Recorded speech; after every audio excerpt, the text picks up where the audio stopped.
Welcome to my next video. இதில் நான் கொஞ்சம் ப்ராப்ளம்ஸ் கொடுத்துருக்கேன். So we will see how to solve equations or predict products using Grignard agent வச்சு நம்ம எப்படி வருதுன்னு பார்க்கலாம். So first copy down the questions that I have shown here. Then I will work out on the problems and then product எப்படி வருதுன்றதை நம்ம பார்க்கலாம். So pause the video and then copy the problems. Once you are done, then I will work on the problems. Okay, so first pause the video and then you can copy down the problem.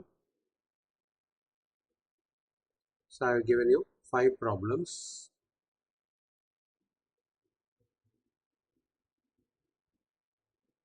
Okay, so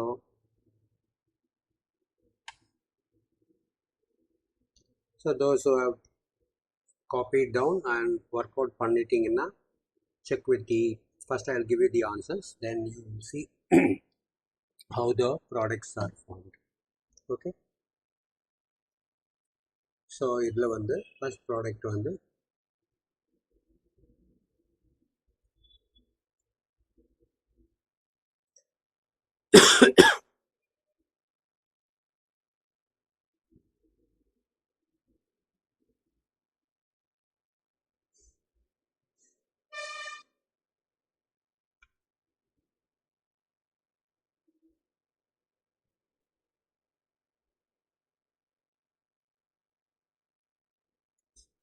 ரெண்டாவதுல வந்து for the second question you have to work out. நான் சொன்ன மாதிரி nucleophilic and electrophilic சென்டர்ஸை create பண்ணி அதுக்கப்புறமா கரஸ்பாண்டிங்காக அது எல்லாத்தையும் attach பண்ணேன்னா you will get the corresponding product. And I want you to name all these products and put it in the comment section. எல்லா ப்ராடக்டோட பேர் ரொம்ப முக்கியம். Okay, so try to practice that ஒவ்வொரு ரியாக்ஷன்லேயும். ஜேஇ நீட்டை பொறுத்த வரைக்கும் நிறைய students every year 15 to 20 lakh students வந்து எழுதுகிறாங்க on an average in JEE or NEET. Okay, அதில் ஹார்ட்லி 1 to 1.5 lakh ஸ்டூடெண்ட்ஸ் தான் செலக்ட் ஆகிறாங்க. மிச்ச ஸ்டூடெண்ட்ஸ் எல்லாம் எலிமினேட் ஆகிடுறாங்க. இதில் ரொம்ப பேத்தட்டிக்கான விஷயம் என்னென்னா, அந்த எலிமினேட் ஆன எல்லா ஸ்டூடெண்ட்டுமே வந்து எல்லாருமே வந்து கோச்சிங் போயிட்டு தான் வந்திருக்காங்க. சில பேர் 11th and 12th வந்திருப்பாங்க, சில பேர் ஃபவுண்டேஷன்லேருந்து கூட ப்ராக்டிஸ் பண்ணியிருப்பாங்க. அவ்வளோ ப்ராக்டிஸ் பண்ணியும் வந்து அவங்களால அந்த எக்ஸாமை கிளியர் பண்ண முடியாமல் போகிறதுக்கு இருக்கிறதுக்கு ஒரு ஃபண்டமெண்டல் ரீசன் வந்து which I have seen over many years. எல்லா ஸ்டூடெண்ட்கிட்டையும் பொட்டென்ஷியல் இருக்குது, டேலண்ட் இருக்குது, ஸ்கில் இருக்குது. அந்த ஃபயர்னு சொல்லுவோம் நம்ம, அந்த கமிட்மெண்ட், அந்த சீரியஸ்னஸ், அது ரொம்ப ரொம்ப important. Because JEE requires very very very strong commitment.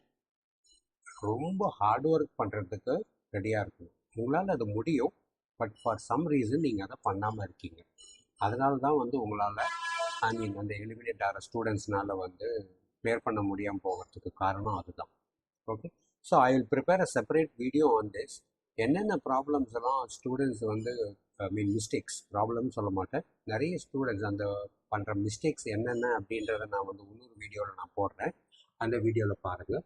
So that அந்த ப்ராப்ளம்ஸ், அந்த மிஸ்டேக்ஸ் எல்லாம் நீங்கள் கரெக்ட் பண்ணிட்டீங்கன்னா உங்களால் எல்லாராலையும் வந்து அதை சால்வ் பண்ண முடியும், எல்லா ப்ராப்ளம்ஸையும் சால்வ் பண்ண முடியும். Okay, so I will put that as a separate video. Because இதில் வந்து ப்ராப்ளம்ஸ் ஒர்க் அவுட் பண்ணுறதுனால நிறைய வருது. Or maybe I will tell here also and maybe I will put some other extra points also. So first reason வந்து hard work. அது வந்து for some reason நிறைய students, அந்த எலிமினேட் ஆகிற ஸ்டூடெண்ட்ஸ் கிட்டக்கு அது இல்லாமல் போயிடுது. ரெண்டாவது ரீசன் என்ன அப்படின்னா, whenever you take a test, இப்போ சப்போஸ் 11th ப்ரிப்பேர் பண்ணுறீங்க, நீங்கள் நீட்கோ ஜேஇக்கோ ப்ரிப்பேர் பண்ணுறீங்க அப்படின்னா நீங்கள் ஒரு டெஸ்ட் எல்லாம் எழுதுறீங்க. ஃபஸ்ட்டு இப்போ சப்போஸ் 11th நீங்கள் டெஸ்ட் எழுதுறீங்கன்னா first some basic concepts lesson நடத்துகிறாங்கன்னா அதில் டெஸ்ட்டு வைக்கிறாங்க. அதுக்கப்புறம் ஒரு லெசனாக நடத்திட்டு வராங்க. சரி, ஒரு மந்த் இல்லை 2 months கழிச்சு 3-4 லெசன்ஸை சேர்த்து வச்சு டெஸ்ட் வைக்கிறாங்க. இந்த மாதிரி உங்களுக்கு நீங்கள் எந்த இன்ஸ்டிடியூட்டில் போனாலும் சரி, இல்லை ப்ரைவேட் கோச்சிங்கில் போனாலும் சரி, so you will have this type of pattern that is going on for this. இந்த டெஸ்ட்டு எல்லாத்துலேயுமே இருக்கிற ஒரு ஒரு விஷயம் என்னன்னா, இப்போ நீங்கள் சம்பேசிக் கான்செப்ட் நடத்துகிறாங்க, அவங்க நடத்துகிற ஸ்பீடில் வந்து உங்களால் வந்து அதை படிக்க முடியாது, இல்லை எழுத முடியாது. அப்போ நீங்கள் ஸோ சில பேர் வந்து அந்த நடத்துகிற ஸ்பீடுக்கு ஓடையே படிச்சுட்டு வந்துடுவாங்க. சில பேர் வந்து அதோட ஸ்லோவாக படிப்பாங்க. சில பேர் வந்து அதோட ஃபாஸ்ட்டாக படிப்பாங்க. அதாவது ஸ்கூலில் நடத்துறதுக்கு முன்னாலேயே இவங்க அதை முடிச்சுட்டு அடுத்த லெசன் போயிடுவாங்க. ஸோ இந்த மாதிரி ஒரு ஒரு கேப் வந்துடுறதுனால அந்த நிறைய ஸ்டூடெண்ட்ஸ் வந்து இந்த ஸ்டேஜ்லேயே வந்து அவங்க ஆல்மோஸ்ட் அந்த எலிமினேஷன் லெவலுக்கு போயிடுறாங்க. First problem time management. So இப்போ நீங்கள் என்ன பண்ணணும் அப்படின்னா, சார் இப்போ இந்த மாதிரி எனக்கு ஒரு ப்ராப்ளம் இருக்குது, நான் வந்து ஸ்லோவாக இருக்கேன், என்னால் படிக்க முடியல ஃபார் சம் ரீசன்ஸ் அப்படி போயிட்டுருக்கு அப்படின்னா, நோ ப்ராப்ளம். நீங்கள் வந்து அந்த ஸ்லோ லேர்னர்ஸ், இப்போ what I am going to tell you, I will give you the tips and tricks. Slow லேர்னர்ஸ்னால் not that you are not able to understand, but time management உங்களால் பண்ண முடியல. For physics, maths, chemistry மூணுத்துக்கும் balance பண்ணி பண்ணுற மாதிரி பண்ண முடியல. நீட்டில் வந்து எக்ஸ்ட்ராவாக you will have zoology and பாட்டனிலாம் வேறு இருக்கிறதுனால டைம் மேனேஜ்மெண்ட் என்னால் பண்ண முடியல. அப்போ நான் என்ன சார் பண்ணுறது அப்படின்னா, ஃபஸ்ட்டு நீங்கள் எடுக்க வேண்டிய ஒரு டிசிஷன் வந்து, first you have to decide நீங்கள் யாரை சாட்டிஸ்ஃபை பண்ண போகிறீங்கன்னு. உங்களை சாட்டிஸ்ஃபை பண்ண போகிறீங்களா, உங்கள் பேரண்ட்ஸை பண்ண போகிறீங்களா, இல்லை உங்கள் டீச்சர்ஸை பண்ண போகிறீங்களா? இந்த 3 பேரையுமே உங்களால் ஒரே சமயத்தில் பண்ண முடியாது. Okay, so you can satisfy any one of them. And my advice will be, you try to satisfy you, not your parents, not your teachers. First you try to satisfy yourself. ஒரு lesson நடத்திட்டாங்க, இல்லை நடத்துகிறாங்க, நீங்கள் படிச்சிட்டீங்க, நான் இந்த lesson படிச்சுட்டேன்னா தரவா தெரியுமா, test வைக்கிறாங்க, அதில் ஏதோ மார்க் வருது. If you are satisfied with the mark, satisfied with the மார்க்னா என்ன, அந்த டெஸ்ட்டில் வச்ச எல்லா கொஷின்ஸுக்கும் உங்களால் ஆன்சரை எழுத முடியும். அப்போ தான் வந்து சாட்டிஸ்ஃபைடுன்றதுக்கான அர்த்தம். சரியா? அப்படி இல்லை, பர்ஃபார்மன்ஸ் சரியாக பண்ணல அப்படின்னா அது நீங்கள் இம்ப்ரவைஸ் பண்ணணும்.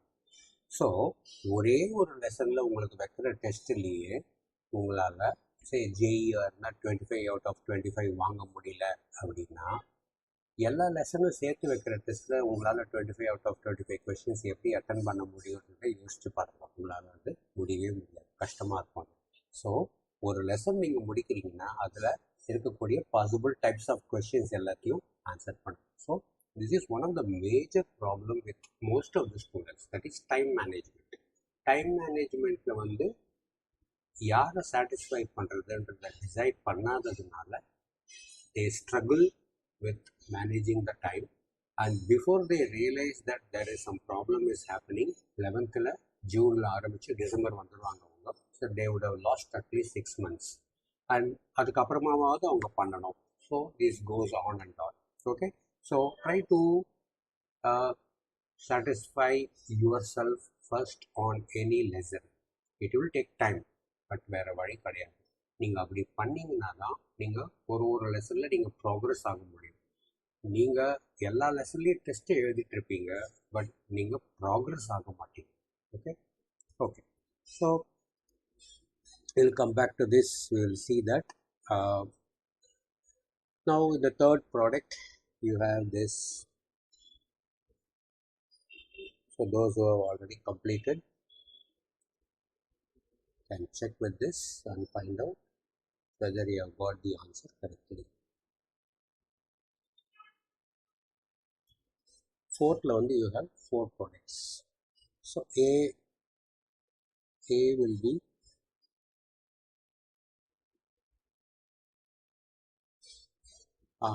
that is halo alkanes, halo arenes chapter la படிச்சிருப்பீங்க அந்த இடத்துல.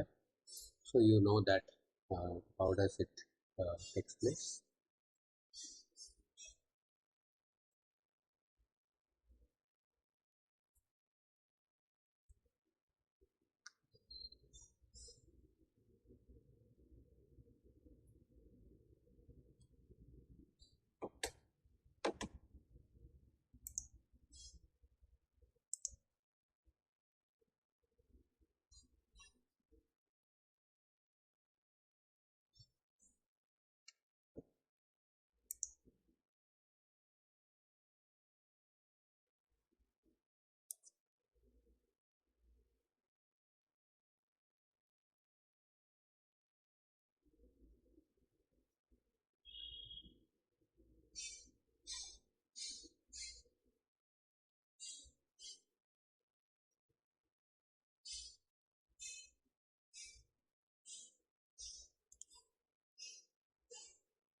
ஓகே, ஸோ யார் யாருக்கெல்லாம் கரெக்டான ஆன்சர் வந்ததுன்றத கமெண்ட் செக்ஷனில் எனக்கு போடுங்க.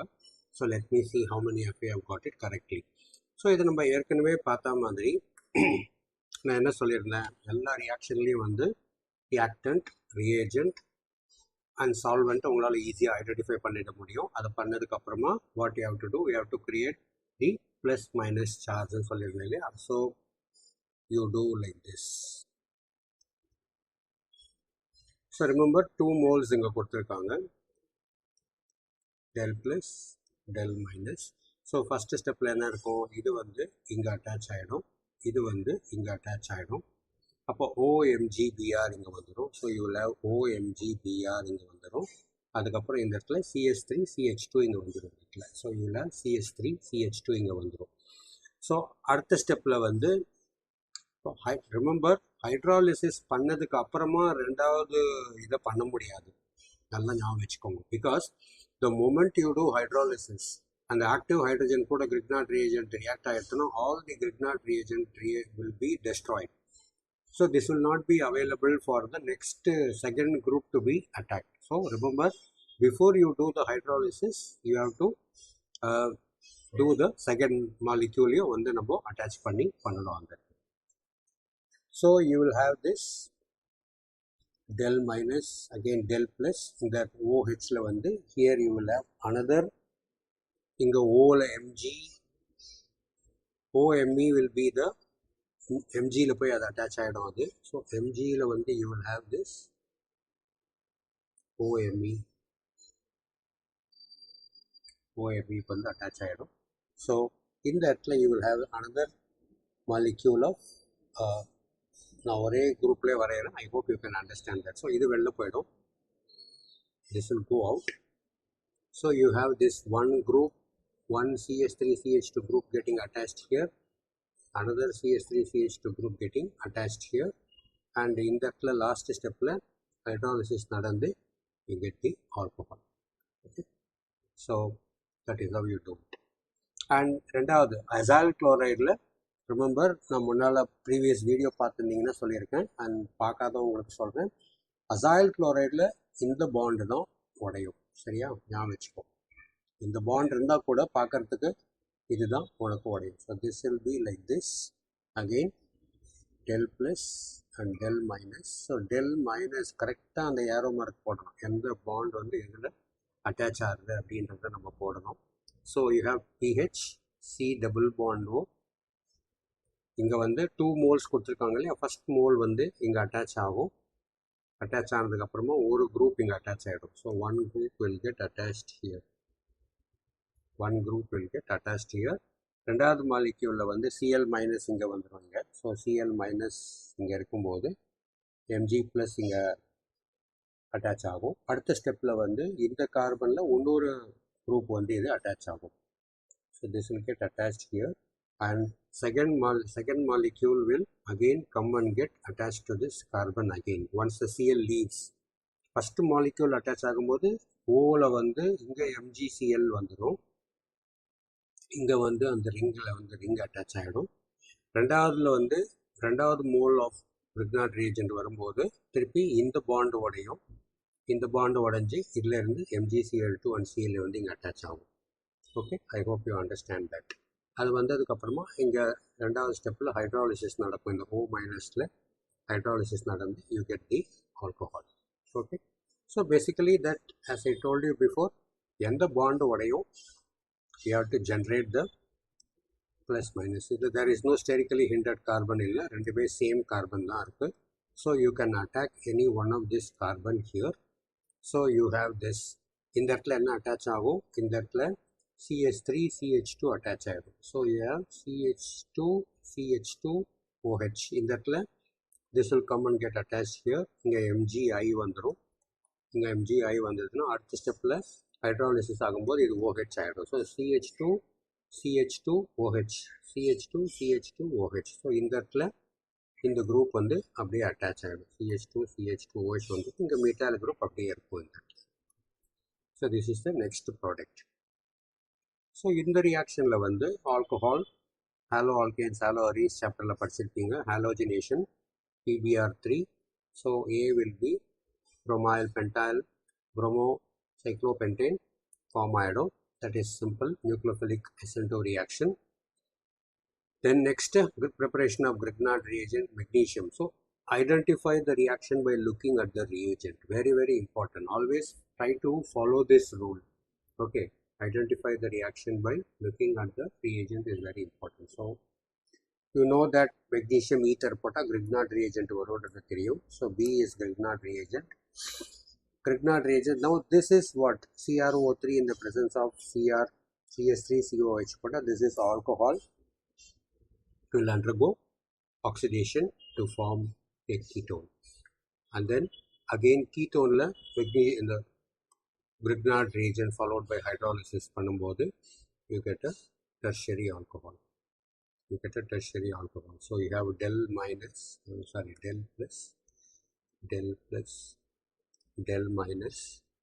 in that you have this del minus, del plus.